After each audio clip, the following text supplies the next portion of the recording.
Oke, ini coba.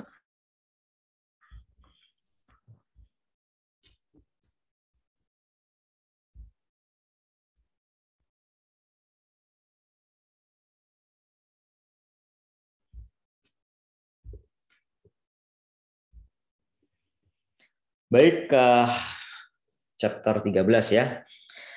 Ada pertanyaan mungkin kemarin yang dijelaskan oleh Pak Yoni sampai dengan DOL, degree of apa ini ya, operating leverage ya.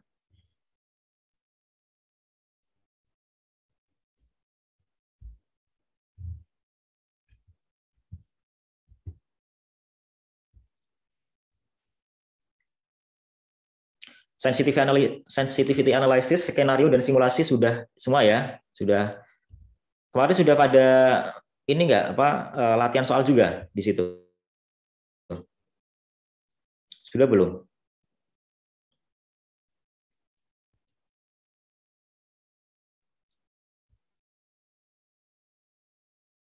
Kemarin pakai slide ini enggak? Iya Pak, pakai slide itu Pak. Oke. Berarti latihan-latihan soalnya sudah juga kemarin yang di checkpoint itu. Oh iya Pak, soalnya dari slide itu juga Pak. Dari slide juga. Oke. Oke. Yang ini sudah juga, yang kalian mencoba ini kurang 10%, minus 10% ini sudah? Sudah Pak. Oke. Sudah Pak. Baik, nanti aja kita kalau sudah selesai mulai latihan soal lagi ya.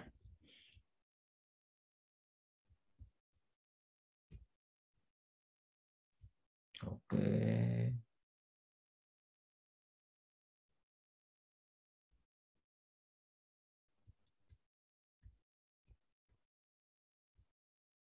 Break even sudah juga ya berarti ya? Sudah Pak. Oke. Ya, sudah selesai sih berarti. Break even akuntansi, break even 3 latihan soal aja ini kita ya.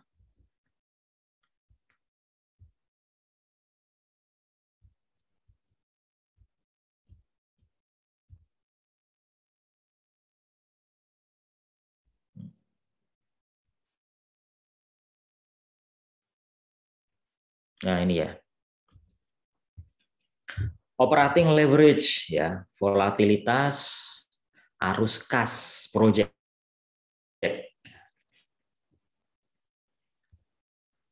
Sudah sampai bahas dolnya atau baru mau ke dol ini? Kemarin udah bahas soal. Soalnya sudah juga? Iya. Sudah juga dol berarti ya? Oke, baik. Sudah. Oke, mungkin nanti tinggal saya mereview aja ya.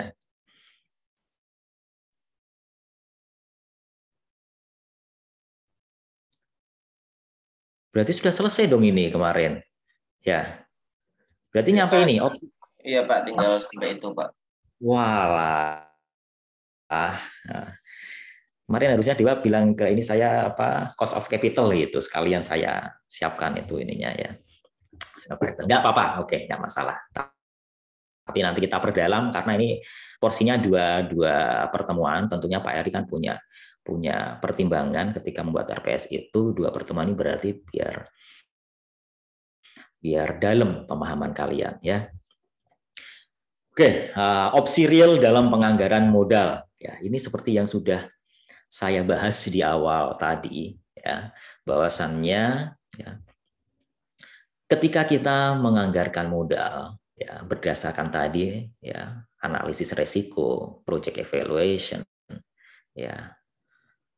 Di sini kita perlu memperhatikan beberapa faktor ya, ada timing option ya dan sebagainya. Peluang-peluang untuk mengubah arah arus kas proyek setelah proyek dimulai disebut dengan real option. Mungkin bagus secara analisis, bagus kita kemarin seperti ini. Tapi lah ini kok di titik awal COVID. Nah, ini prediksinya pasti nanti perekonomian akan menurun. Nah, sehingga ya ada opsi-opsi real ya yang perlu dipertimbangkan. Kalau seperti itu, ya misalkan ya sudah tahu misal COVID ya, awal COVID misalkan dulu 2020 bulan Maret. Ya. Di dunia sudah ramai COVID itu. Indonesia baru saja. Nah, pas di Maret itu kalian mau membuat suatu analisis project untuk ekspansi ke depan. Kan belum memperkirakan bahwa COVID itu separah ini ya. Nah, kalian perlu bisa ya, perlu melihat gitu ya, perlu melihat bahwasannya oh ini COVID di belahan dunia lain parah dan sampai harus menutup unit usaha. Oleh karena itu udah kita tunda saja ini ekspansi, kita amankan bisnis kita dulu ya. Syukur-syukur masih bisa bertahan itu sudah oke ya. Buru-buru ekspansi ya, syukur bisa bertahan tuh oke. Yang kemarin saja kalau kalian ingat ya, di Bali itu ada yang Krishna souvenir itu loh ya, tahu ya? Siapa tuh yang punya? Siapa tuh lupa saya namanya. Nah, Aji ya, Aji ya, Aji Krishna itu ini ya, itu kan bagus banget ya, ininya cabangnya banyak ya, aliran kasnya juga bagus selama ini ya. Dari berdirinya dia sampai sekarang juga belum pernah mengalami krisis yang separah ini, belum pernah menjadi penurunan omset yang luar biasa. Jadi dia ini ya di awal-awal masih bisa ini ya bertahan ya, tapi kan terus menggerus kas perusahaan ya, akhirnya dia juga sampai menjual beberapa mobil mewahnya itu ya, kan dia koleksi mobil mewah banyak banget itu ya. Tapi yang bagus di apa dan kalau waktu itu ya, maksudnya kalaupun dia masih punya uang banyak saat itu tuh bukan saat yang tepat untuk ekspansi ya, karena Bali jauh berkurang turisnya. Mungkin dia mau properti di Bali murah-murah dijual ya. Wah, ini kalau dia cashnya banyak kan, cashnya banyak ya, itu saat yang kalau ini ya itu dianggap saat yang tepat untuk membeli. Tapi kalau sudah dibeli nggak bisa memberikan produktivitas ya, menghasilkan revenue yang berkelanjutan, untuk apa malah menambah beban saja. Ya, jadi tidak tepat waktunya untuk ekspansi, tidak tepat waktunya untuk mengakuisisi, tidak tepat waktunya untuk membeli berbagai macam properti dan sebagainya.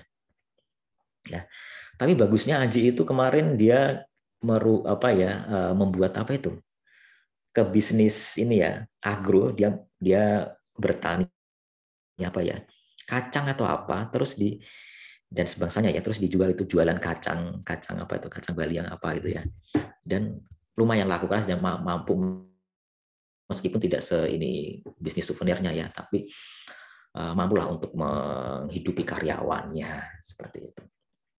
Dan beberapa bulan yang lalu Bali itu sudah mulai menggeliat lagi ya.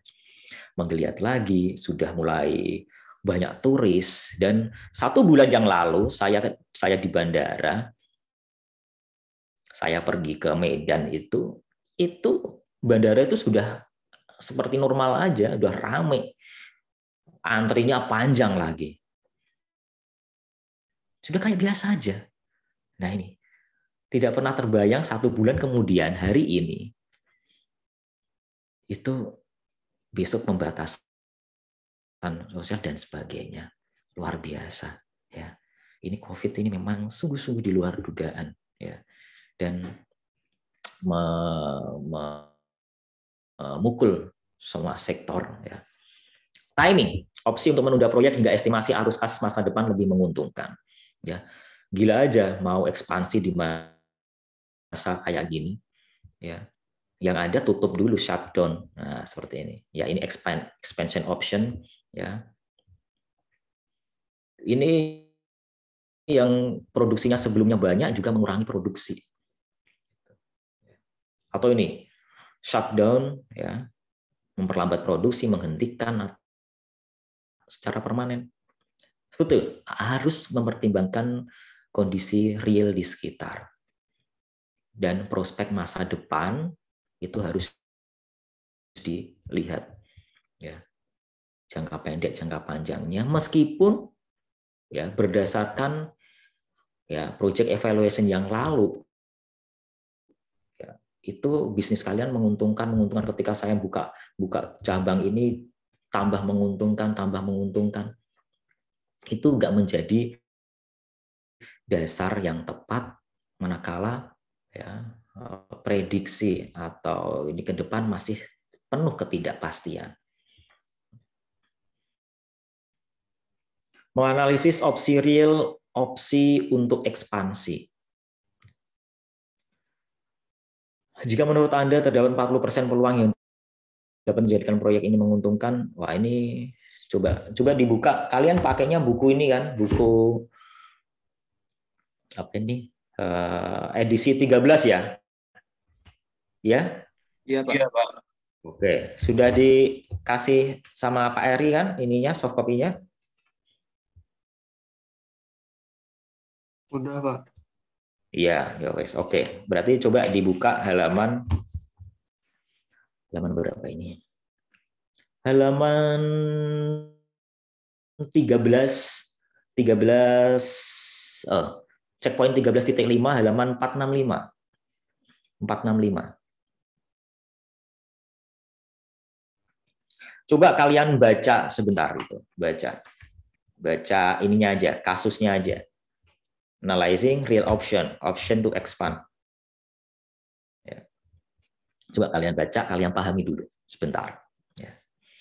Saya izin sebentar ya, saya mau belakang dulu. Baik, Pak.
Baik,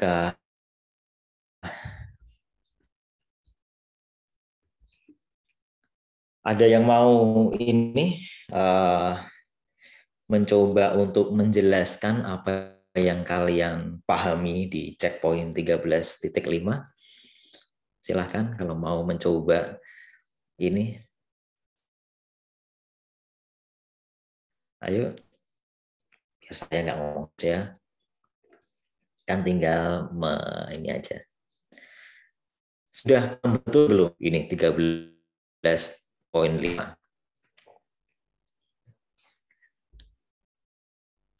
Ini Seno serius banget ini.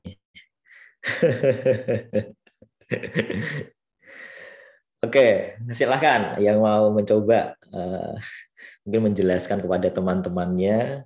Ya, kadang kan bahasa kalian itu kita mungkin nggak berbeda jauh ya usianya ya. Jadi tapi bahasa kalian itu mungkin sudah berbeda. Mungkin kalau yang menjelaskan temannya itu gampang dimengerti ya. Kan biasanya kadang di antara kalian menjelang UTS, menjelang UAS itu kan ada tentir teman-temannya. Nah, itu kan dengan bahasa yang lebih mudah biasanya daripada bahasa yang ini oleh dosennya ya.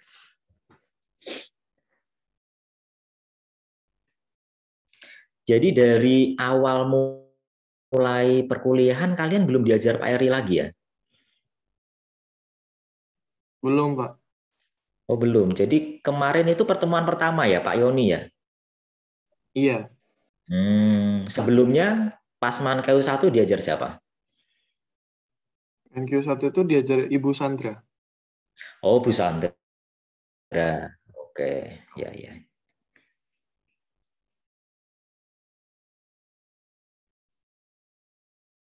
Oke, ada yang mau mencoba untuk memberikan ini kepada temannya? Mosok saya tunjuk sih. Nah, saya pengen dengan membaca saja sebenarnya ya buku ini meskipun nggak ada dosennya, buku ini sudah cukup bagus untuk memandu kalian step by step untuk memahami materinya. Apalagi kalian anak-anak pinter ya, jadi membaca sekilas saja sudah paham gitu ya. Silakan, ada yang mau mencoba? Ini tanggal berapa ya? Tanggal 2. Tanggal 2. Tanggal 2 siapa tanggal 2? Saya, Pak. Ayo, tanggal 2. Coba. Saya, Pak. Siapa? Oke, silahkan. Aditya ya? Oke. Silakan Aditya. Apa yang kamu pahami di sini coba kamu jelaskan. Sudah, Pak. Baru tadi bukunya baru hilang, Pak. Jadi baru sempat baca sekilas, Pak. Jadi belum tahu. Maaf, Pak.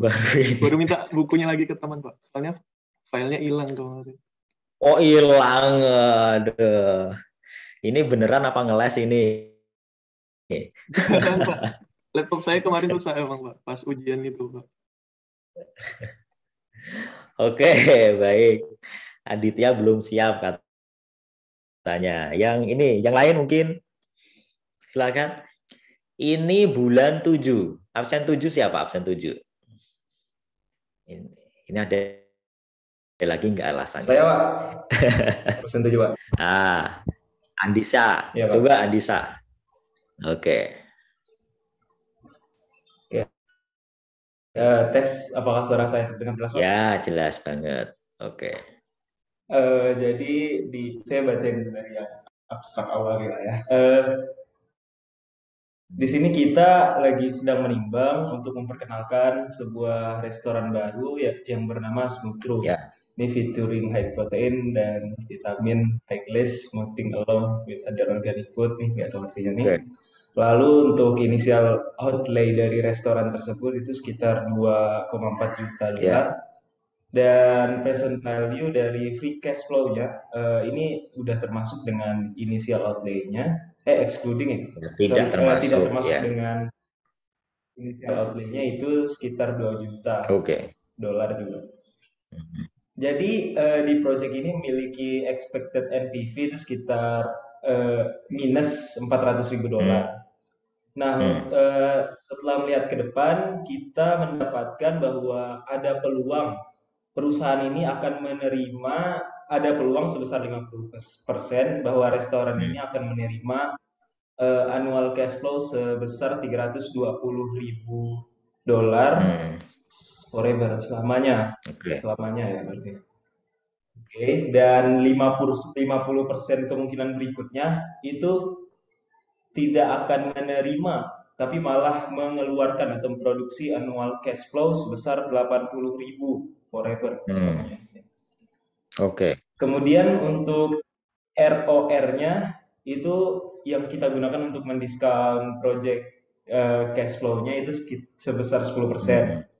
Nah, jika jika restorannya sukses, kamu bisa membuat 4 lagi restoran seperti itu ya, buka cabang itu lah. Dan they will have cost and cash flow similar, dan restoran yang kamu buka cabangnya itu memiliki biaya dan cash flow yang kurang lebih sama seperti restoran kamu yang di awal. Nah, jika restoran ini tidak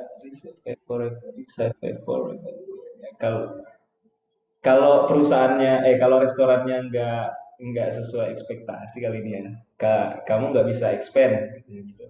Nah, pertanyaannya silahkan mengkalkulasikan NPV dari initial outlay-nya restoran taking into account the opinion to build additional new restaurant if the project is safe. Ya, endingnya saya kurang paham Pak. Gimana Pak? Endingnya kurang paham. Oke.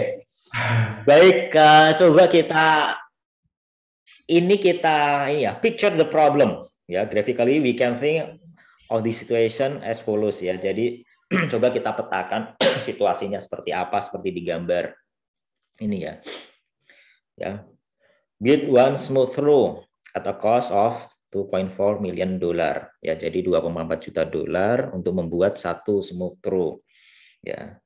Probability unfavorable, probability favorable ya. Jadi menguntungkan tidak menguntungkannya 50-50. Jadi kamu memberikan peluang 50-50 ya, 50%. Nah, jika jika unfavorable ya, tidak menguntungkan, kamu tidak membuat any more restoran dan NPV-mu min $1,6 juta ya. Tapi kalau menguntungkan, kamu memutuskan untuk membuka 4 cabang baru ya, sehingga totalnya ada 5 ya, 5 dikali $800.000. Nah, dari mana itu $1,6 juta, $800 juta ya, $800.000 dari mana? Coba dibuka halaman selanjutnya ya. Halaman di sini. Decide on a solution strategy. Determine NPV for this project. Assuming you will build 5 identical smooth-through restaurant if the initial pattern reception for the restaurant is very favorable, and only one smooth-through restaurant if it less favorable. Ya. Di sini kita buat NPV-nya, ya, NPV if favorable receive. Ya. Di sini dia mendapat di situ kan di soal it will produce a perpetuity ya, ini $320.000 per tahun jika menguntungkan ya, jika menguntungkan. Nah, ingat ya, perpetual itu berarti kan selamanya ya, asumsinya selamanya. Jadi mempresent value-kannya tinggal apa kemarin? Dibagi discount rate. Ya, dibagi discount rate saja. 320.000 dibagi 10 dibagi 0,1 atau 10%.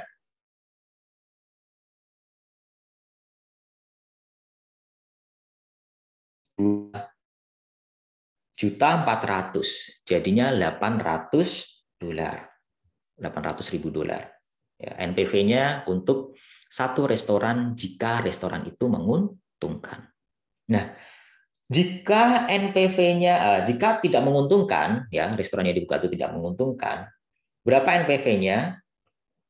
Ya, dia hanya memproduksi atau menghasilkan cash flow, ya kalau tidak menguntungkan itu 80.000, misalkan 80.000 per petual juga. Ya, jadi 80.000 dibagi 0,1 dikurangi 2.400.000, ya malah NPV-nya minus, tidak layak, kan nggak menguntungkan, minus 1.600.000.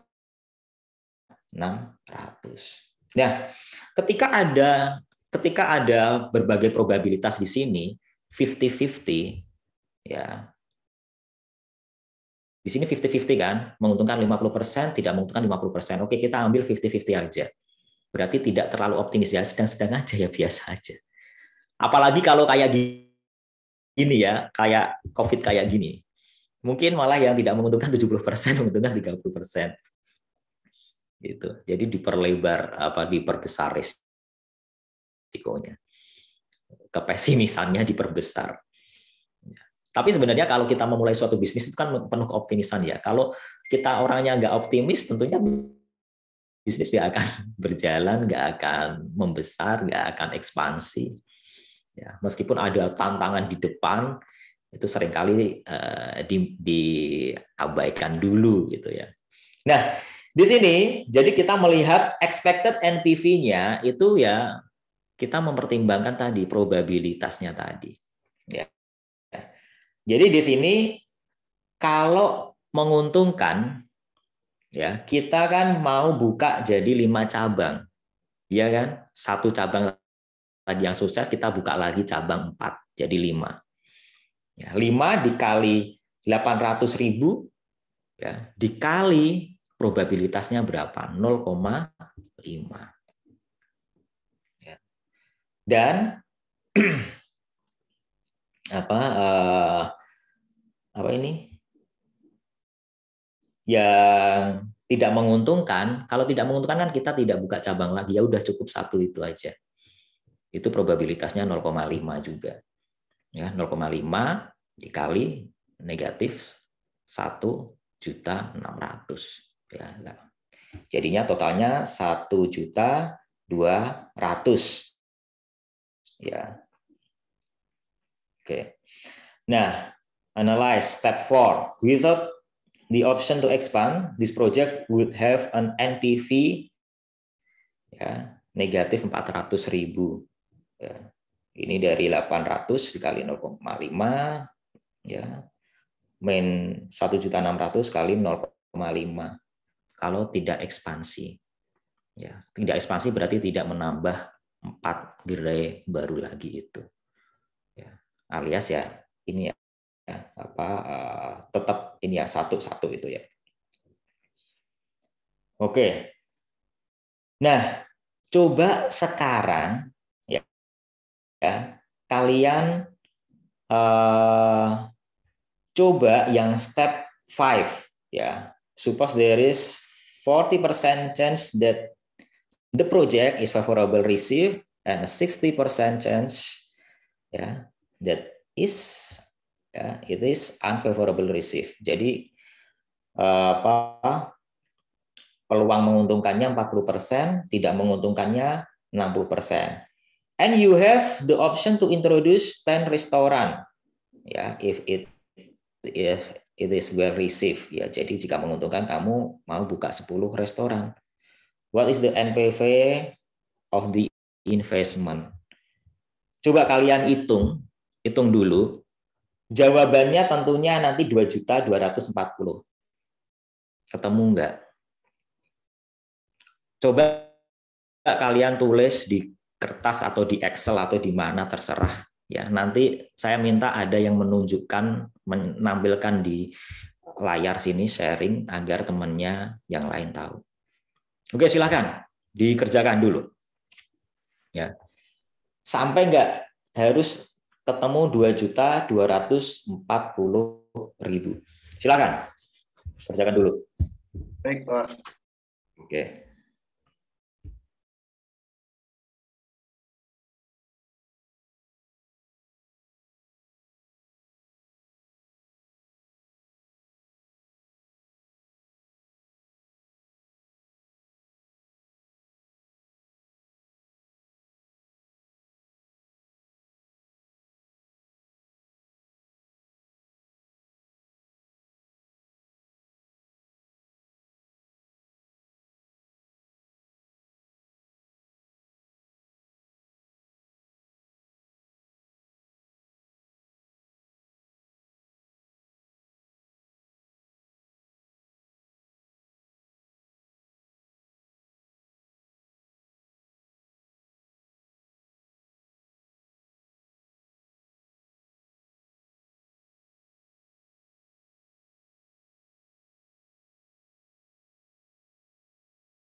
sudah ketemu ya. Ini kan tinggal ganti angka-angkanya doang ya. Oke, baik. Ada yang mau sukarela menampilkan jawabannya, coret-coretannya? Masa saya tunjuk lagi? Saya Pak mau Pak. Oke, siapa ini? Diana Kusuma Dewi. Ya, silahkan Diana.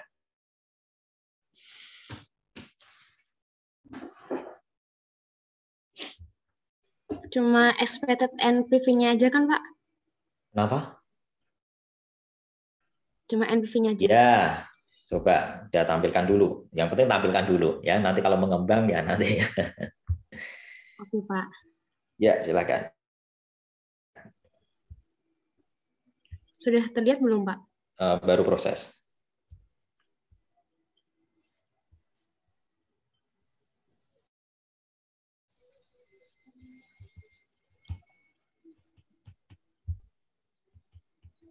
Oke, sudah.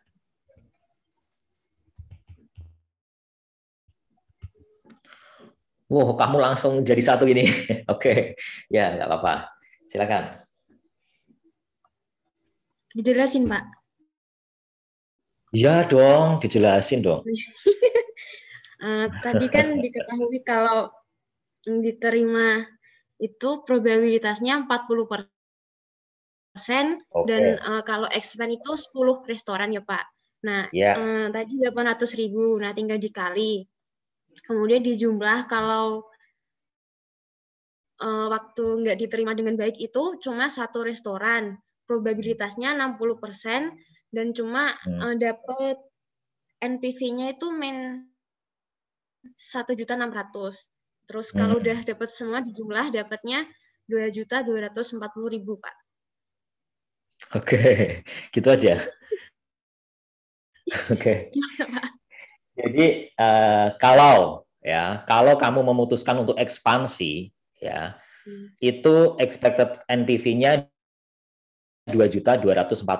Kalau memutuskan untuk tidak ekspansi, berapa? Sebentar Pak. Berarti 1 dikali 40% dikali 800. Aduh. 1 dikali.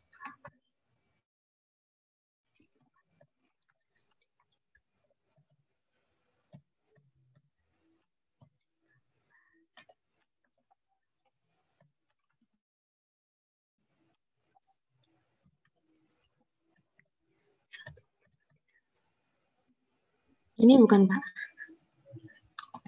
Jadinya berapa?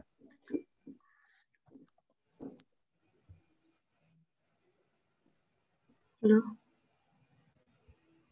Itu sama dengannya ada 2 itu. Oke. Men 640.000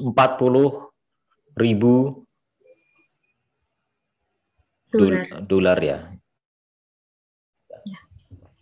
Ya, betul ya. Jadi ketika kamu memutuskan untuk ekspansi, ya menambah 10 cabang baru, itu nanti expected NPV-nya itu sudah mempertimbangkan ini ya, tadi ada probabilitas kegagalannya itu 2.240.000 ya. 2.240.000. Tapi kalau kamu memutuskan untuk tidak ekspansi, ya itu malah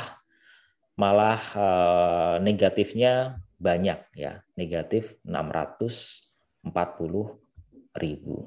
ya. Oke.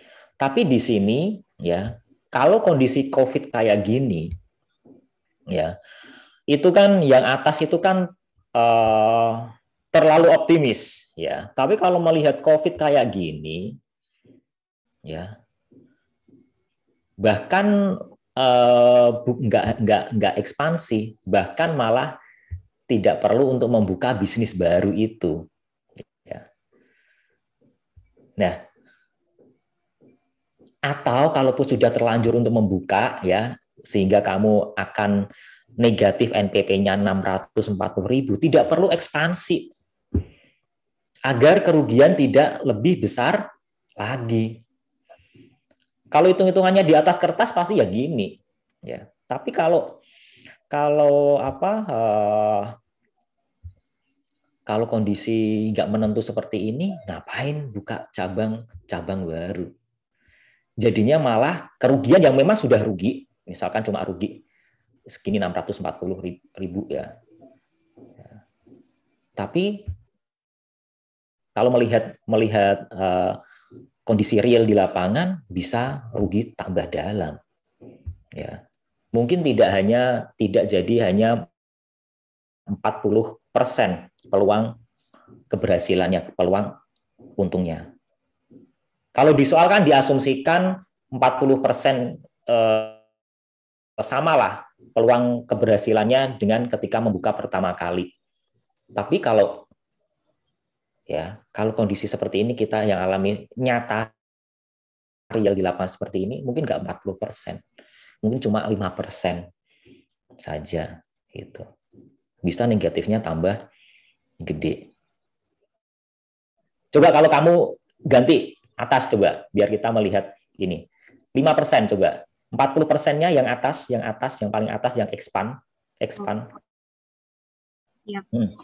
Coba kamu ganti 40%-nya itu jadi 5% dan yang tidak menguntungkan jadi 95%. Ini, Pak. Nah, lebih gede kan kerugiannya? Nah, itu loh, ilustrasinya seperti itu. Jadi kalau di soal memang enak sih, asumsikan sama. Ini tingkat ke usaha ini menguntungkan 40%, itu kan udah lebih kecil daripada yang tidak menguntungkan 60%. Tapi kalau kondisi COVID kayak gini, ya, kemungkinan berhasilnya itu 0,5% saja, ketidakberhasilannya 95%. Jadi mau nambah ekspansi, nggak usah. Udah yang ada nih sudah cukup kerugiannya segitu. Kalau perlu malah ditutup, tuh, biar nggak rugi terus. Nah, itu ya sudah tahu gambarannya ya. Jadi sekarang gambaran realnya sudah tahu seperti itu. Jadi ketika ekspansi, ya makanya tadi ada real option. Real option itu ketika hitung-hitungan di atas kertas itu cuma segini, itu belum merepresentasikan layak nggak ini sebenarnya. Ketika disandingkan dengan kondisi nyata di lapangan, prospek masa depannya seperti apa. Mungkin kita memberikan tingkat probabilitas itu terlalu optimis, bisa jadi. Ya. Tapi ternyata pada kenyataannya nggak seoptimis itu. Ya.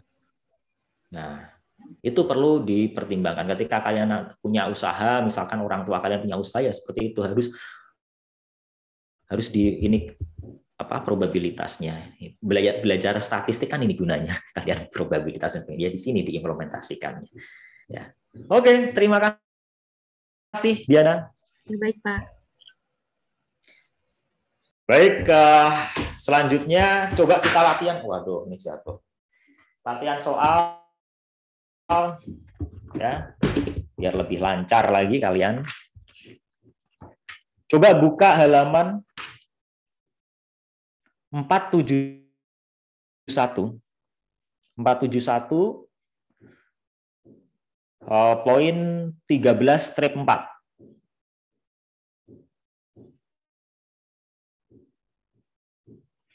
471.13-4.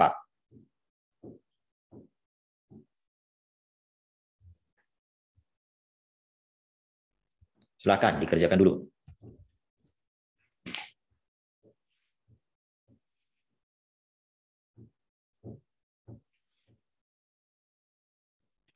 Floating Homes Incorporation is a manufacturer of luxury pontoon and houseboat. Ya. Oke. Get sell for $40,000 to $100,000. Oke, ini ada skenario 1, 2, 3. Recession, level ekonomi, strong ekonomi. Seringkali resesi itu cuma dapat porsi yang gede-gedenya 25%, 30% ya. Coba kalau sekarang porsinya berapa? Gede banget. Ya, oleh karena itu sekarang bank ya, ini intermezzo saja ya. Bank sekarang ini kelebihan atau kekurangan likuiditas, saya tanya. bank saat ini kelebihan likuiditas atau kekurangan likuiditas?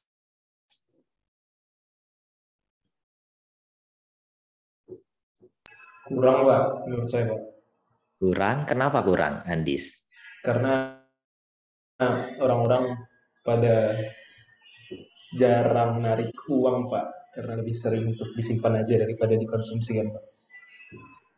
Iya.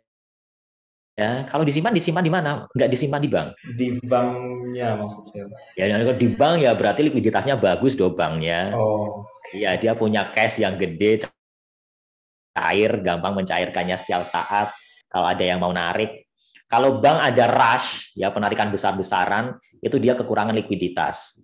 Ya, kalau sebuah bank dalam prakteknya sehari-hari, kalau dia kekurangan likuiditas, dia itu bisa pinjam di pasar uang antar bank dengan bunga harian, itu antar bank satu dengan bank lain bisa meminjamkan uang. Ya. Kalau dulu ada RAS tahun 97, 98, kalian sudah lahir belum ya? Belum ya. Krisis ekonomi 98 ya, 97 98 itu saya ingat, itu saya SMP waktu itu. Itu BCA ya, yang rush, itu kekurangan likuiditas. Ya. Nah, berkebalikan dengan krisis dulu. Sekarang ini bank-bank kelebihan likuiditas. Apalagi dapat bantuan dari pemerintah kemarin itu yang berapa puluh triliun, bank-bank BUMN. Ya. Dan masyarakat hari ini itu banyak yang menunda belanja. Uang di bank tuh banyak. Uang simpanan di bank tuh banyak. Mereka mengerem untuk belanja, takut. Ya. Kemarin-kemarin kan Bank Sentral ya dengan kuantitatif easing-nya, ya, itu kan dalam tanda kutip kayak mencetak uang baru ya. Tapi kok nggak terjadi inflasi yang luar biasa? Harusnya kan terjadi inflasi. Kalau kalian belajar kemarin pengantar ilmu ekonomi ya. Tapi ternyata nggak terjadi inflasi, malah beberapa tadi ada deflasi, inflasinya kecil. Karena masyarakat menunda konsumsi. Nah, bank saat ini kelebihan likuiditas. Kenapa kelebihan likuiditas banknya? Kok sampai kelebihan likuiditas? Ayo, ini kaitkan dengan ini risk analysis, project evaluation yang kita pelajari hari ini. Kenapa? Saya pengen kalian di teori di sini itu bisa sinkron dengan kondisi real di lapangan itu seperti apa. Jadi nggak hanya gambaran teori kayak gini. Gitu. Kenapa? Bank kok hari ini kelebihan likuiditas? Saya itu berkali-kali dapat telepon, Pak, ini ada dana, Bapak pinjam silahkan, ini bunganya 0%, bunga 0% loh. Cuma biaya administrasi aja 300.000, bisa dicicil 6 kali. Pak, ini Pak, untuk ini banyak, saya tuh dapat tawaran kayak gitu terus. Kenapa? Likuiditas bank kok bagus banget saat ini. Nah, orang banyak yang nunda konsumsi, Pak. Iya, oke. Salah satunya itu tadi menunda konsumsi. Apa sih bank? Apa sih selain dia menerima simpanan, dia apa aktivitasnya? Pinjam, Pak. Memberikan pinjaman.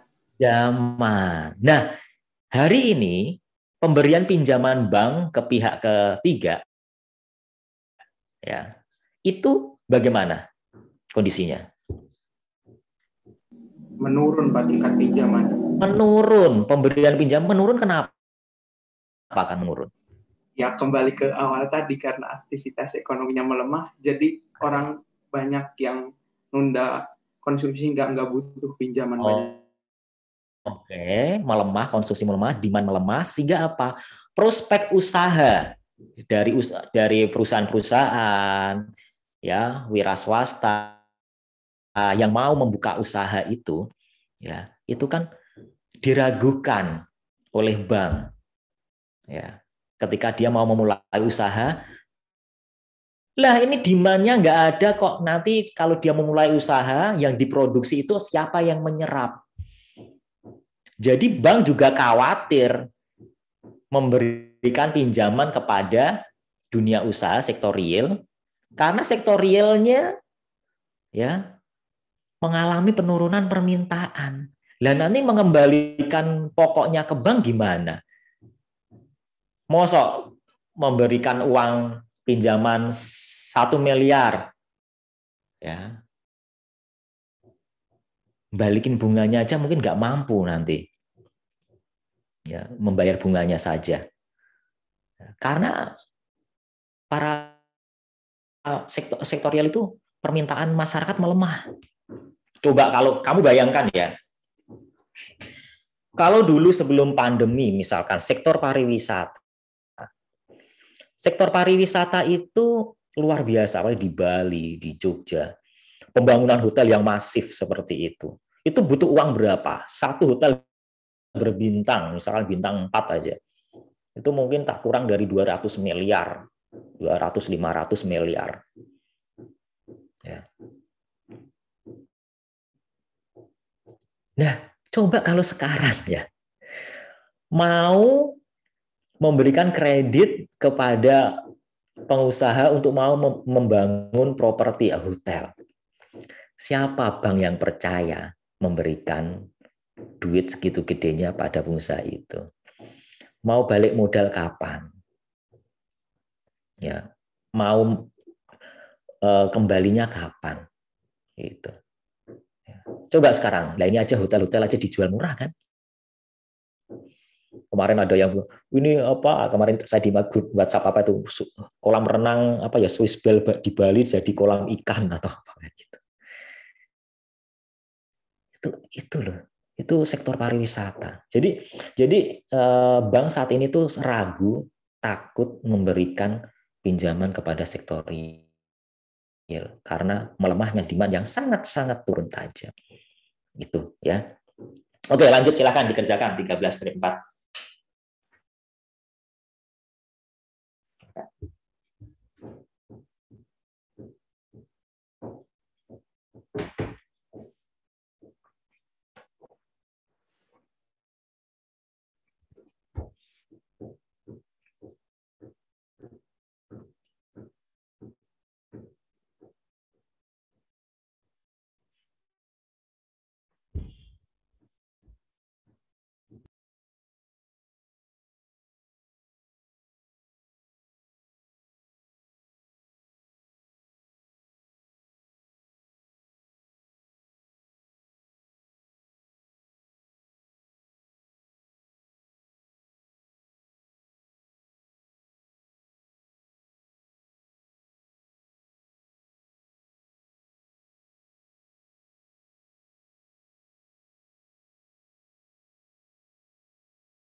Baik, silakan yang mau ini share jawabannya.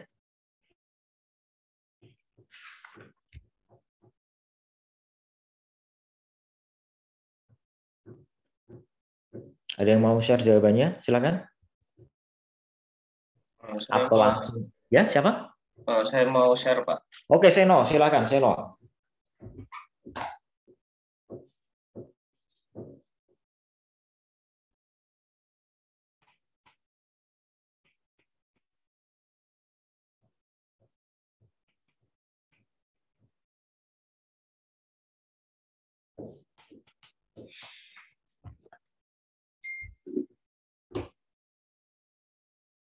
Apakah bisa terlihat, Pak? Oke, sudah. Ya, kamu penggemar Doraemon ya? Iya, Pak. Kemarin itu saya lihat ada yang di apa ya, nikah dengan kostum Doraemon gitu ya. Oke, silakan, Seno. Ya, ini Pak. Jadi kan yang dia minta itu expected revenue ya Pak. Jadi saya dari tabel ini dimasukin datanya sama sampai ke yang akhir itu sampai ke sini. Oke. Sampai ke sini ini sama. Terus habis itu dari sini mulai yang perhitungan yang pertama untuk yang high terlebih dahulu Pak itu unit sales dikali dengan average price per unit itu sama untuk semua kondisi dari resesi. Habis itu di saat level ekonomi sedang biasa, terus saat level ekonominya sedang menguat Pak. Di situ didapatkanlah hasil sekian. Habis itu sama yang di medium juga sama yang di low. Sudah dapat semuanya revenue-nya. Habis itu ini Pak, tinggal dicari totalnya, dijumlahin. Ini ini total revenue-nya dari 400.000 ditambah ini 6 juta tambah 10 juta. Ini sama juga untuk yang 50% sama yang 25% sekian. Terus habis itu tinggal dikali dengan probabilitasnya dengan probabilitasnya, habis itu dijumlahkan dapatlah expected revenue-nya Pak. Yaitu 234.750. Oke. Baik, jadi benar ya. Jadi di sini Floating Homes Incorporation sudah mempertimbangkan dengan 3 kondisi perekonomian, resesi ya, kemudian strong ekonomi ya, dan ekonomi yang biasa ya, masih tumbuh lambat, itu 234.750.000 dolar. Ya. Ini sederhana ya, seperti ini sederhana. Ya. Sudah ada kotak-kotaknya kayak gini, tabelnya gini, tinggal kalian ini ya. Tapi seringkali ya, ketika ujian itu kalian ada aja yang terlewat, belum dikalikan probabilitasnya dan sebagainya. Ya. Perlu ketelitian ya. Jadi kalau kalian sering berlatih kayak gini, nanti kemungkinan untuk terlewat, untuk kelupaan itu semakin kecil ya, karena otot ya yang namanya memori itu ada di otot juga, otot tangan ya, otot macam-macam lah ya. Kalau nggak percaya ya yang jadi nggak hanya di otak ya, kalian ya misalkan naik motor sedang melamun ya, tapi tangan kalian ini kaki kalian, rem, kopling dan sebagainya itu udah kayak otomatis gitu. Padahal kalian memikirkan yang lain. Waduh, kalian sedang memikirkan pacar kalian lagi, apalagi dan sebagainya. Itu tapi kan ini jalan sendiri. Dan ada beberapa penelitian itu orang ya yang sudah digerogoti otaknya yang terkait dengan memori itu sudah digerogoti oleh semacam bakteri atau apa ya, itu dia masih bisa jalan kembali ke rumahnya karena kakinya terbiasa untuk pulang dan memori itu ada di otot. Begitu pula kalian ya, ketika kalian mengerjakan ini itu termasuk latihan soal kayak gini, itu nggak hanya di memori otak kalian, tangan kalian itu juga ada otot-otot kalian itu memori. Jadi lebih banyaklah berlatih. Oke, baik, terima kasih Seno. Nah, selanjutnya coba dikerjakan halaman 472. 472.13/7. 472.13/7.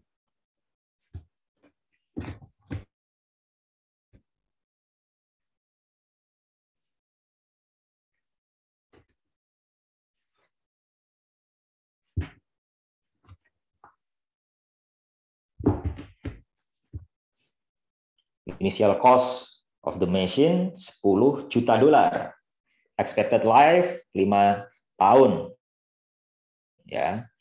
Jadi kalau ini depreciation metodenya straight line itu 2 juta per tahun. Service value nilai sisanya 0, jadi dia terdepresiasi sempurna.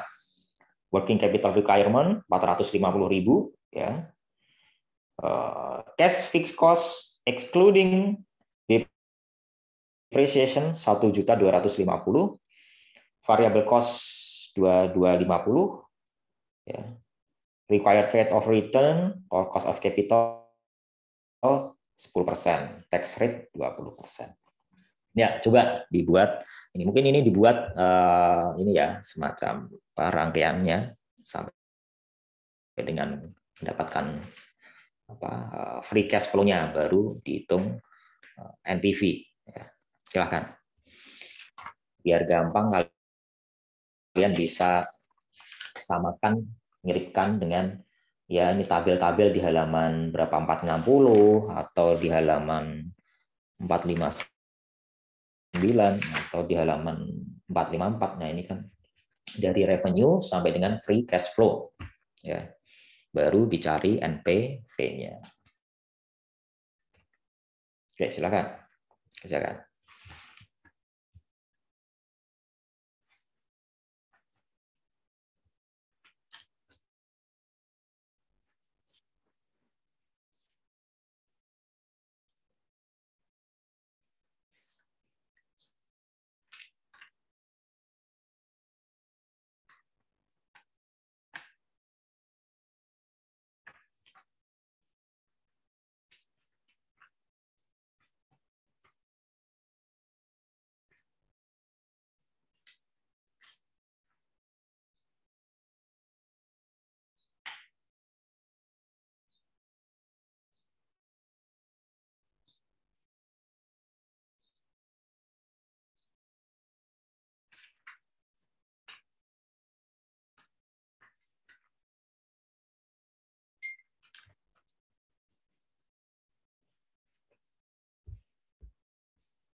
Silakan, ada yang mau share screen?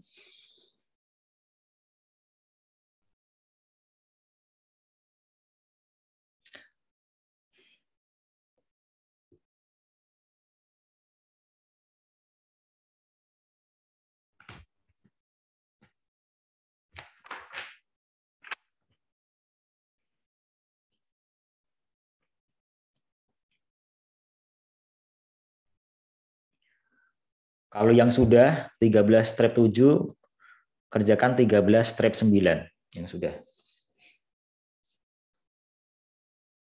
Yuk, silakan 13 strip 7.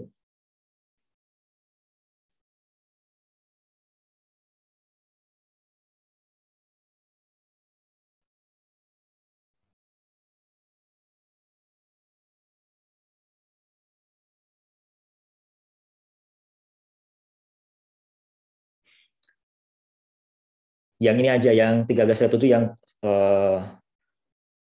yang poin F nggak usah aja. Yang poin F nggak usah aja.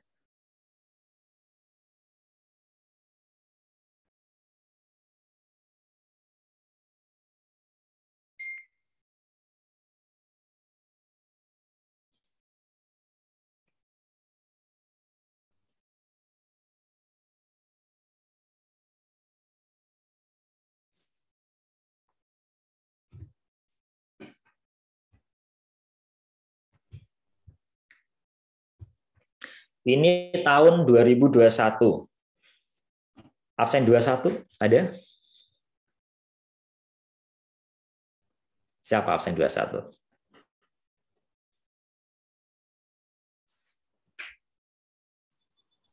Hadir, Pak. Apa? Hadir. Mana ini? Oh, ini. Oke. Sudah selesai? Belum, Pak. Belum. Izin, Pak. Izin menjawab. Oke, siapa ini? Gilang, Pak. Siapa? Gilang, Pak. Gilang. Oke. Silakan Gilang. Oke, Pak. Di share screen ya.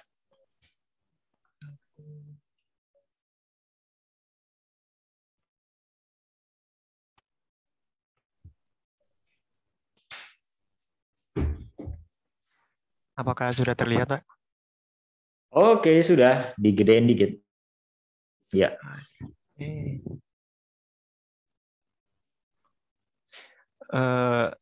Maaf Pak, sebelumnya saya mau bilang dulu kalau sebenarnya saya sudah kerjain soalnya duluan sebelum kelas, jadi lebih prepare.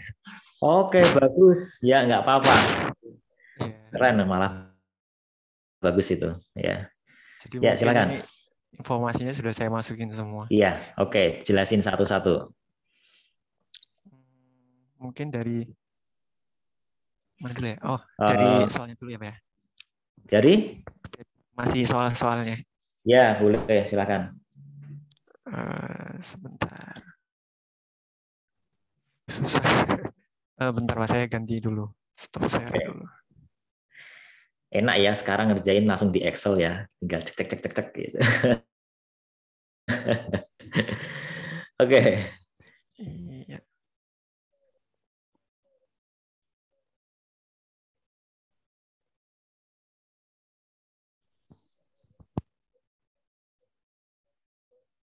Apakah sudah terlihat, Pak? Oke, sudah. Saya bagi dulu. Nah,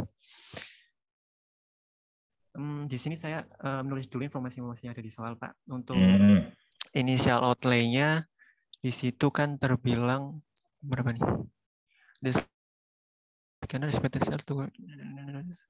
Oh ini di sini di tabel 10 juta. Di sini saya sudah nulis 10 juta. Kemudian expected life-nya 5 tahun. Ya. Kemudian metode depresiasi metodenya itu 2 juta per tahun. Nah di sini sebenarnya bisa dihitung juga Pak dengan 10 juta dikurangi salvage value dibagi project life-nya, tapi karena udah ditentuin ya udah Oke, sama aja. Yuk. Kemudian ada working capital, di sini tertulis 450. Ya. Kemudian ada discount rate berapa itu? 10% dan tax rate-nya 20%. Nah, untuk informasi itu. Dan untuk informasi yang di atas ini karena ada beberapa kondisi, jadi saya membuat tabel. Nah, untuk beberapa kondisi tersebut, Pak. Oke. Oh, sekalian yang F itu ya. Ya, nggak apa-apa, sekalian. Yuk. Ini. Ya. Di sini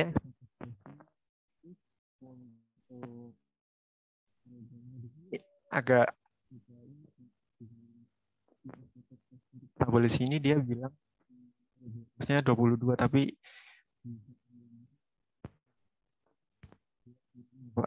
jadi di sini bukan variable cost-nya mana? 20,25. Ya, variable cost-nya 20 ya di situ. Iya, di sini udah 2,5. Salah Pak, bentar Pak. 20,25 mana ya kemarin? Variable cost-nya. Oh iya, 20 di sini. Variable cost-nya 20. Berarti saya ganti dulu 20. Untuk Oke. Atau nggak apa-apa sih kamu nggak ganti. Ini kan salah berarti ya di soalnya ya, di tabelnya ini ya. Iya Pak, gimana Pak? Ya, jadi 22,5 aja nggak usah, nggak apa-apa. Atau mungkin saya 22,5 aja Pak. Ya, 22,5 aja. Oh iya. Itu kan iya. 22,5. Oke. Untuk fixed cost-nya 1.250.000. Dari fixed cost juga beda lagi nih Pak di sini. Fixed cost-nya nah di tabel sini 1.250.000. Di tabel yang ini di bawahnya 1 juta cash fixed cost-nya. Oh, itu karena ini yang F itu kan dia beda. Jadi kamu kerjakan berdasarkan yang ini aja, yang sebelum F. Yang ini ya Pak ya. Yang itu yang di tabel itu aja ya, yang di tabel. Berarti tetap 1.250.000. Kemudian expected sale-nya 100.000. Dari mana ya 100.000? Ini dari sini nih, 100.000. Dan terus nomor 1 apa ya? Oh, calculate project NPV. Oke, jadi ya silakan dari mana dulu? Revenue, kemudian revenue itu dari mana? 100 dikali revenue itu dari ini apa price per unitnya 100 dikali expected sales per years-nya Pak. 100.000 tadi. Oke. Jadi ketemu 10 juta, kemudian dikurangi variable cost. Variable cost-nya tadi 22,5 ya. Oh iya, 22,5 dikali expected sales-nya dapat 2.250.000. Untuk depresiasi tadi, depreciation method yang 2 juta. Kemudian cash fixed cost tadi udah disepakatin 1.250.000. Kemudian dapatlah NOI sebesar 4.500.000. Oke. Iya. Terus less tax-nya dia tax rate-nya 20%. Sehingga 20% dikali dengan 4.500.000 dapat 900.000. Kemudian operating apa ya, nopat apa ya, lupa Pak. Nopat dapat nopat, terus net operating profit after dikurangin tax ya, terus iya itu Pak, dapat 3.600.000. Kemudian karena depresiasi bukan merupakan pengeluaran tunai, cash apa ya gitu ya, pengeluaran tunai, kemudian dia ditambah lagi dan dapat di sini free cash flow-nya 5.600.000. Kemudian di present value kan ke tahun 1 dapat 5 juta segini Pak. Dan untuk totalnya untuk yang sama 5 tahun dia dapat 11 juta 5 inilah. Segini Pak. Oke. Jadi yang di initial outlay-nya berarti 10.450 ya, capex dan working capital. Oke, berarti masih positif segitu ya. Baik. Jadi yang B, C, D, E itu kan tinggal kurangi. Yang B itu dikurangi yang mana ini? Unit sold. Yang C dikurangi cost per unit. Yang D. Oke. Hasilnya gimana? Yang paling sensitif yang mana? Yang paling sensitif yang paling sensitif yang unit sales Pak. Dia punya 21% terhadap perubahan NPV-nya. Unit sales. Ketika yang paling sensitif adalah unit sales, ya. Apa yang perlu kamu lakukan? Apa strategi apa yang harus kamu lakukan? Untuk apa Pak? Untuk menaikkan revenue-nya? Ya, untuk mencegah perubahan NPV yang terlalu besar itu, ya, manakala in the worst case menaikkan jumlah salesnya berarti Pak? Iya, menaikkan jumlah. Berarti kamu harus memberikan perhatian lebih terhadap unit sales daripada value driver yang lain. Berarti apa? Untuk menaikkan unit sales itu apa yang harus kamu lakukan? Meningkatkan produksi. Meningkatkan produksi. Oke. Nah, kalau permintaannya menurun, meningkatkan produksi malah kamu banyak yang nggak terjual. Gimana Pak? Apa berarti? Pemasarannya. Iya kan?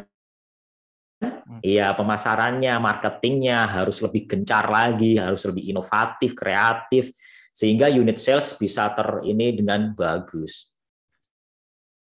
Gitu. Coba kalau yang paling sensitif adalah variable cost-nya, berarti kan paling nggak jangan terlalu berubah banyak ini variable cost-nya. Harus apa yang kamu ini? Misalkan variable cost, apa yang harus kamu lakukan? Biaya yang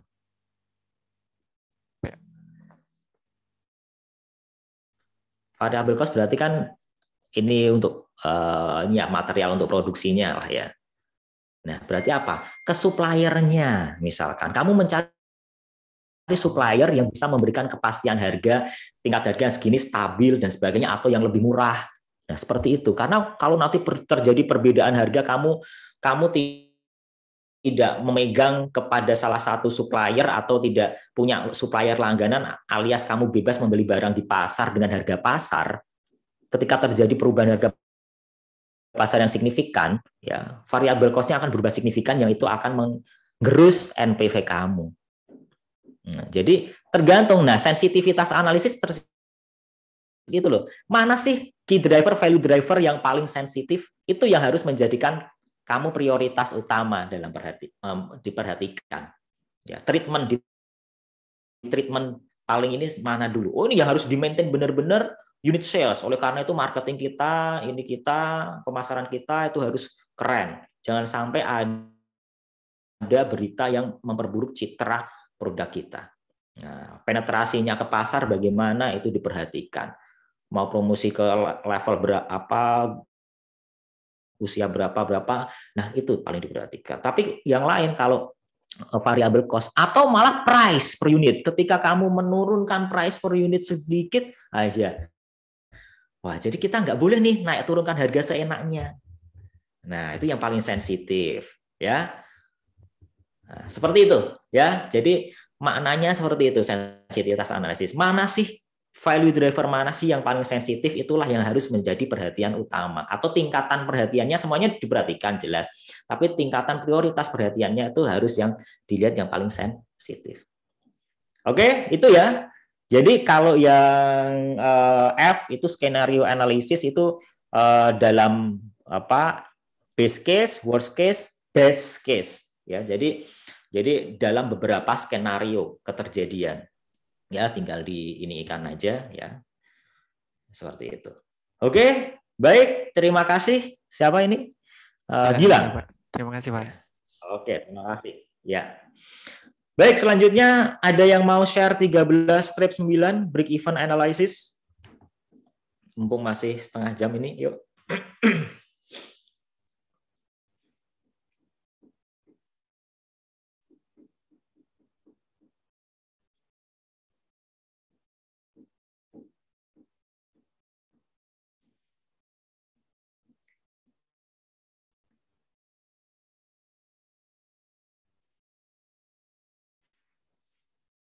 Silakan.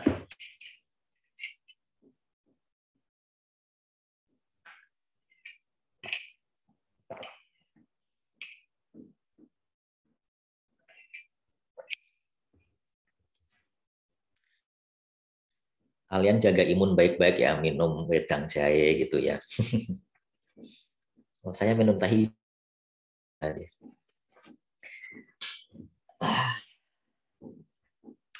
Nggak usah dipikir berat ya kuliahnya ya. Yang penting kalian kesehatan nomor 1 saat ini. Di slow kendo aja. Slow kendo. Ya.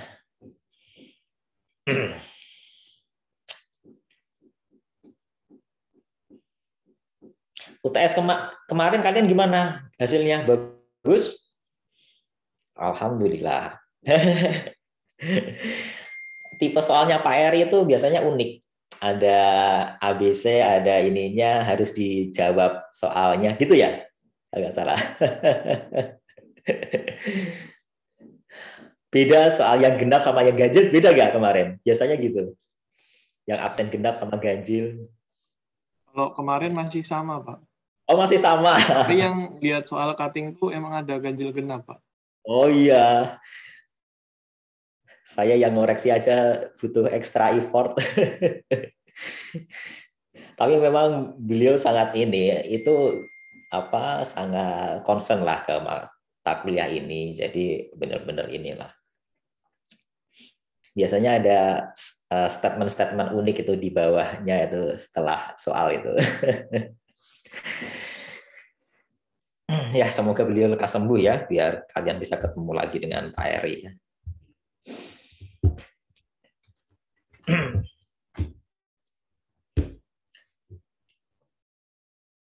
Rumahnya itu di Bekasi dia itu. Ini Bekasi juga lagi ini ya.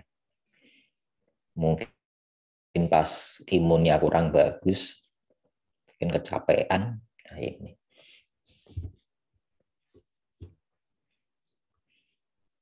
Kalau saya dekat ini rumah dengan kampus, tinggal ngesot aja nyampe.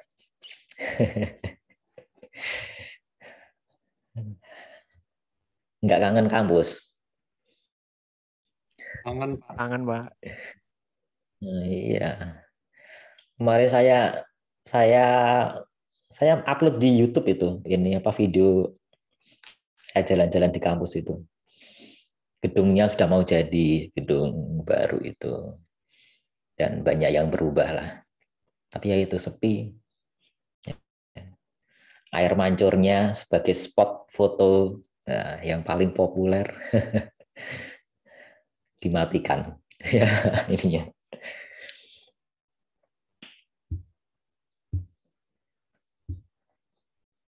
Memang paling enak offline ya, ngajar kelas offline gitu. Saya bisa tahu kalian ini ya, kalau kalian kesulitan bisa tanya langsung, lebih enak gitu ya. Kalau ketahuan yang ngantuk, saya cablek itu biasanya dari belakang. Woi, gitu. Semoga aja lah lekas berakhir. Dah capek semuanya.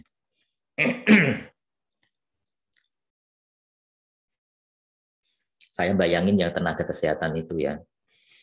Istri saya tenaga kesehatan ya, dan dia luar biasa ini, lagi vaksin mana-mana. Ya, jadi tolong kita bantu tenaga kesehatan ya. Kalau tenaga kesehatan kolaps, ya kapasitas rumah sakit bisa ditambah. Tapi kalau tenaga kesehatan tambah.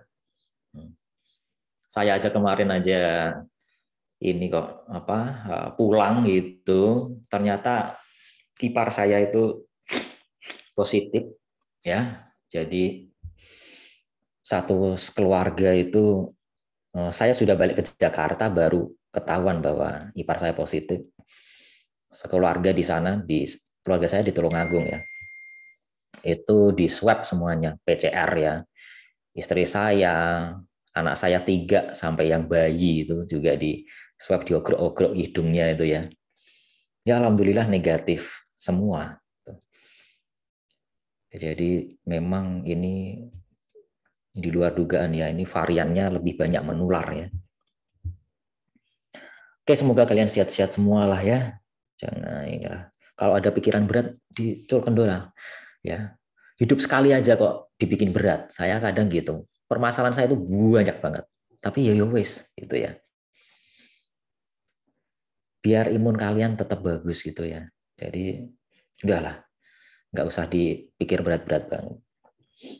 Oke, silakan 13/9 yang mau ini. Mau mengerjakan, silakan.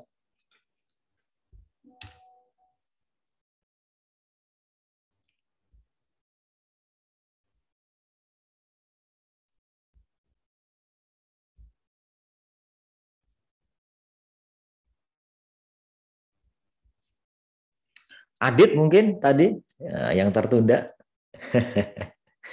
Mau ini, mau mencoba, Adit? Masih bingung untuk biasa. Masih bingung untuk?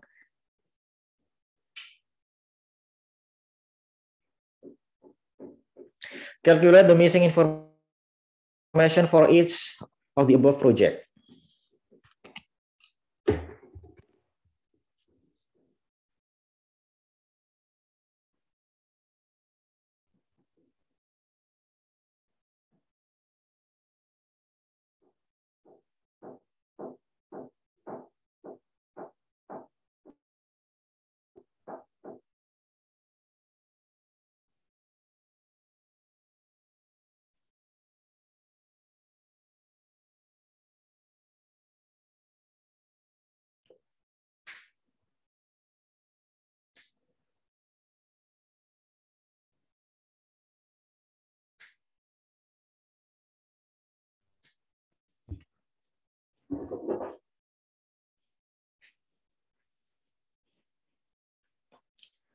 Accounting break-even point, accounting berarti dia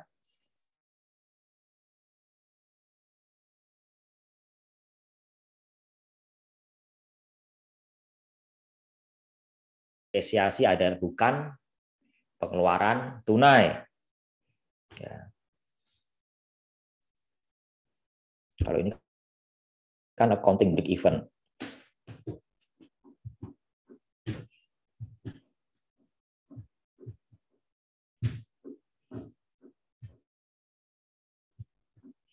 Kalau Kalau counting break even itu kan apa?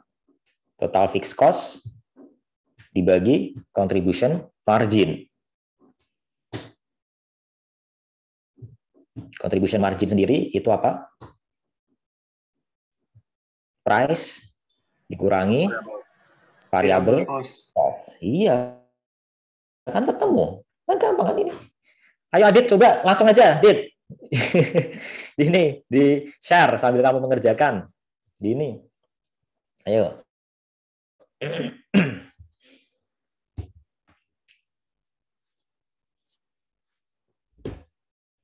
Yang baru ini Pak, yang B udah lumayan nangkap dari. Ya. Oke. Oke.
Oke, silakan. Ayo di-share.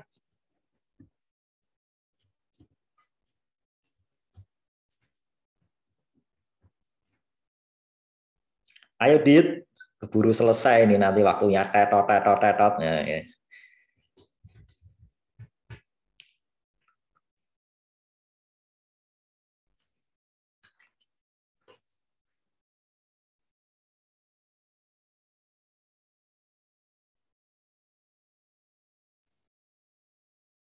Izin bertanya dulu boleh Pak? Oh iya, silakan. Selama ini kan kita kalau milih proyek itu kan lihat dari NPV atau IRR-nya gitu ya Pak ya.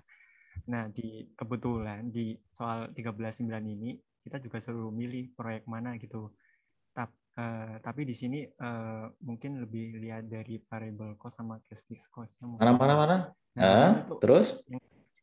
Ya. Nah, di sini tuh sebentar Pak, di proyek A itu mempunyai variable cost lebih besar dari proyek B. Sedangkan untuk itu sebenarnya jawaban buat nanti ya Pak, di yang poin pertama. Dan untuk proyek fixed cost proyek B ini lebih besar dari proyek A. Nah, di sini kita sebaiknya tuh milih yang mana ya Pak ya? Variable yang lebih gede atau fixed cost-nya? Itu kan ada kaitannya nanti dengan apa? Degree of leverage itu ya, apa penggunaan fixed cost itu dalam operasional perusahaan. Nah, di situ. Tapi coba ini saya lihat angkanya dulu coba. Kalau cuma lebih besar, lebih kecil, saya nggak kelihatan ini. Coba ayo, Adit, tampilkan dulu. Jadi pertanyaan Gilang tadi apa? Pilih yang variabel cost-nya yang besar atau yang fixed-nya lebih ini. Nah, itu kan tergantung situasi. Karena penggunaan fixed cost itu layaknya, kemarin sudah belajar financial leverage belum? Financial leverage. Belum? Nah, itu layaknya dua sisi mata uang, dua sisi pedang, ya, atau di sisi apa ya namanya itu ya. Di satu sisi, ketika perekonomian bagus, ya penggunaan utang misalnya, utang yang besar itu akan mengungkit, leverage itu kan mengungkit, ya. Keuntungan dalam hal ini misalkan net operating income atau net income-nya itu lebih besar, lebih cepat tumbuhnya. Tapi di ekonomi turun, hancur kayak COVID sekarang ini, penggunaan leverage, ya, financial leverage itu akan semakin menenggelamkan.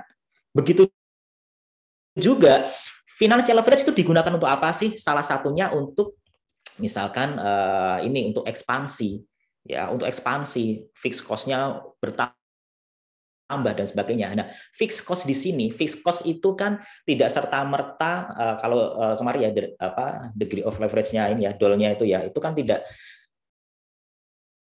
serta-merta ketika produksi bertambah itu fixed cost-nya bertambah enggak ya, yang namanya aja fixed cost ya. Nah, tapi kalau turun ya, kalau turun seperti sekarang ini produksi turun, bahkan penghentian produksi. Kalau fixed cost-nya tetap, misalkan gaji pegawainya dan sebagainya tetap, ininya nggak ada PHK dan sebagainya, itu kan akan memperburuk situasi. Jadi sebenarnya ada asumsi di sini ketergantungan dalam tingkat yang bagaimana gitu, ya. Dan dilihat juga tadi sebenarnya sensitivitas analisisnya sebenarnya di situ dilihat apakah yang paling sensitif itu variable cost atau yang fixed cost, sehingga terhadap perubahan situasi ekonomi itu kita bisa memilih yang diperhatikan yang mana, yang di-maintain itu yang mana. Itu ya Gilang ya. Ya. Oke, coba ini Adit tampilkan dulu, Dit. Cepet, Dit. Baik, Nanti maaf. Ya, silakan. Ini saya menjelaskan nomor 13-9. Ketahui dengan data seperti berikut di soal. Dengan kita mempunyai 4 proyek, yang soal nomor A itu kan untuk melengkapi apa informasi yang hilang dari data yang diketahui tersebut. Nah, setelah saya masukkan ke dalam Excel,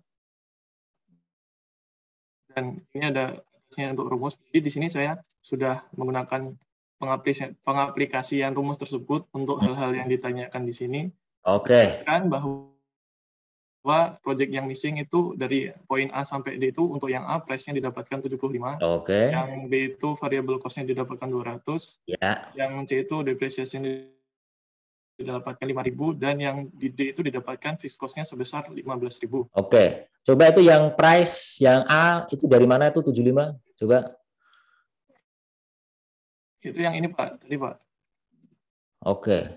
Kalau dari rumus ini terlihat F7. Mana F7? Ya, Oke. dari fixed cost-nya ini plus dibagi dengan depreciation, ditambah dengan depreciation, dibagi dengan accounting break-even point-nya. Setelah itu baru ditambahkan dengan variable cost, didapatkan jumlah price sebesar 75 ini. 75. Ya. Oke. Lalu dijelasin satu-satu, Pak. Oke, enggak usah satu-satu aja. Terus cash BEP-nya? Tes BEP-nya. Untuk yang nomor B ya, Pak? Ya, terserah. Yang B bisa. Yang B itu, kalau saya belum tahu penjelasan pastinya ya, Pak.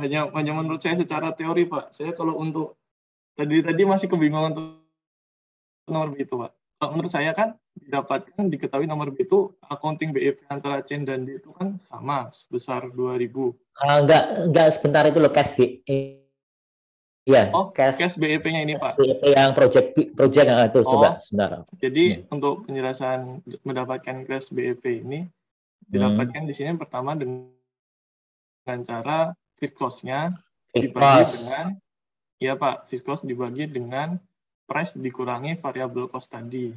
Oke. Yang dijelaskan oleh Bapak didapatkan cash BEP. Jadi ingat ya, jadi nanti kalau di soal dilihat itu cash fixed cost atau total fixed cost. Gitu ya. Jadi kalau cash fixed cost tidak perlu dikurangi depresiasi gitu ya. Jadi kalau ya dikurangi depresiasi berarti total fixed cost-nya. Nah, ya. Oke. Jadi sudah exclude depresiasi ya, sudah exclude ini nggak masalah. Oke. Kemudian yang poin B kenapa ini? Kalau saya hanya penjelasan Pak. Kalau menurut saya itu dikarenakan poin C dan D ini memiliki accounting break-even point yang sama. Oke, accounting break-even point-nya sama 2000. Terus? Ya, jika penjualannya itu berlanjut, menurut saya lebih memilih yang ini Pak, yang D Pak. Dikarenakan dengan keterlanjutannya, misalnya untuk penjualan yang lebih banyak, yang D ini memiliki variable cost yang lebih kecil daripada yang C, Pak. Jadi untuk laba kotornya, misalkan yang D itu memiliki laba kotor yang price-nya 20 dikurangi 5, jadi sebesar hanya 15. Pak, mendapatkan laba kotor sebesar 15, sedangkan yang C itu hanya sebesar 5. Jadi jika untuk menambah penjualannya lebih banyak lagi ke depannya, akan menguntungkan untuk menggunakan project D, Pak. Oke, karena contribution margin-nya lebih gede. Itu ya? Yang pakai project D, menurut saya seperti itu. Oke. Lalu untuk yang C tadi udah didapatkan BEP sebesar segini dari masing-masing project. Kalian ditanyakan. Oke. Oh, yang paling baik ya Pak? Apa yang paling gimana Pak? Oke. Coba yang B dulu, yang B. Jadi di sini kamu pilih D karena memberikan contribution margin yang lebih gede. Ya. Oke. Nah, tapi dilihat tadi yang sudah saya jelaskan sebelumnya, fixed cost-nya berapa di situ? 15.000. Oh iya, lebih besar totalnya. Oke, nggak apa-apa. Jadi nggak apa-apa 15.000 ya. Nah, tapi benar memang ya. Jadi ketika memang sales tadi yang seperti ditanyakan Gilang ya, sales yang tinggi ya, itu kali peningkatan di atas break even point atau lebih tinggi lagi, itu adalah apa? Itu adalah indikasi ekonomi bagus. Nah, manakala indikasi ekonomi bagus, ya, penggunaan fixed cost yang lebih tinggi, ya, relatif lebih tinggi daripada variable cost-nya, itu akan memberikan manfaat yang bagus. Namanya aja operating leverage. Jadi mengungkit operasional perusahaan, ekspansi produknya lebih gede, bisa memproduksi lebih gede, bisa menjual lebih gede kalau keadaan ekonomi bagus. Tapi kalau keadaan ekonomi buruk, ya, penggunaan fixed cost ini yang gede itu akan semakin ya mengurangi net operating income jauh lebih besar kalau sales-nya hancur. Ya. Di situ ya. Jadi kan kemarin kan kalian belajar DOL itu ya. Ya, bagaimana ketika sales-nya naik segini, ya, kan fixed cost-nya tetap itu. Ya, dia ternyata bisa naik, ya, sales-nya cuma naik 20%, net operating income-nya naik 40%. Nah, itu kan kondisi ekonomi yang bagus. Sebaliknya, kalau ekonomi turun, ya, bisa jadi yang sales hanya turun 20%, net operating income-nya bisa jadi turun 40%. Nah, itu ya. Oke. Kemudian yang C, calculate the cash break even for each of the above. Oke, gimana lagi yang C kamu jawab tadi? Yang C itu kan untuk pertama mencari cash BEP-nya Pak, didapatkan cash BEP sebesar segini untuk masing-masing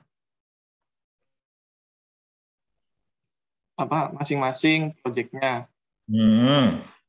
Terus lalu di soal ditanyakan apa perbedaan yang dapat kamu ketahui dari accounting break even point dan BEP ini ya Pak ya, dari 4 proyek tersebut. Menurut saya SBEP ini akan setara dengan accounting break-even point. Jadi maksud setara di sini adalah jika accounting break-even point itu tinggi, cash break-even point tersebut juga akan ikut tinggi. Tapi di dalam ini memang cash break-even point itu kan yang dipengaruhi sama. Perbedaannya cash break-even point ini memperhatikan depreciation ya Pak ya. Ya, sehingga yang kita ketahui adalah cash break-even point ini apa ya, lebih teliti, lebih teliti. Lebih memperhatikan dengan depresiasi. Ya. Angkanya lebih apa daripada accounting BEP? Lebih kecil daripada. Lebih kecil. Kenapa lebih kecil? Dikarenakan dipengaruhi depresiasi. Iya, karena tidak memasukkan depresiasi. Jadi dia menunjukkan realnya ya, real BEP-nya itu berapa sebenarnya. Yang ini kalau dibanding secara cash BEP itu berapa sih? Pasti lebih kecil. Wong dia nggak memperhitungkan depresiasi. Kalau memperhitungkan depresiasi, kalau di accounting kan dianggap depresiasinya. Kalau di cash break-even point tidak dianggap sebagai cash, jadi dia tidak dianggap uang keluar, sehingga ya pasti lebih kecil. Pasti yang harusnya kalau accounting BEP ketika produksi misalkan 100, ini baru 75 produksi ya sales yang terjual itu sudah BEP karena dikeluarkan depresiasinya. Oke, terima kasih. Siapa ini tadi? Adit ya. Baik, kalau kita masih bertemu minggu depan, ya coba kalian PR dong. Nah, halaman 13, halaman 474.13/15. Coba kalian kerjakan, ya. Kalau yang sudah dikerjakan ya nggak apa-apa, ngerjain yang lain. Kayak Gilang tadi udah banyak, udah dikerjakan semua Gilang. Udah dikerjakan semua. Belum. Ya, yang 13/15 coba dikerjakan. Kalau saya masih ngajar kalian minggu depan, ya kita coba bahas, ya. Kalau tidak, ya nggak apa-apa untuk kalian latihan soal, ya. Baik, coba saya cek absennya tadi sudah semua ya. Baik, ini sudah saya unggah buktinya. Semuanya hadir 28, ya. Oke, coba saya simpan lagi. Oke.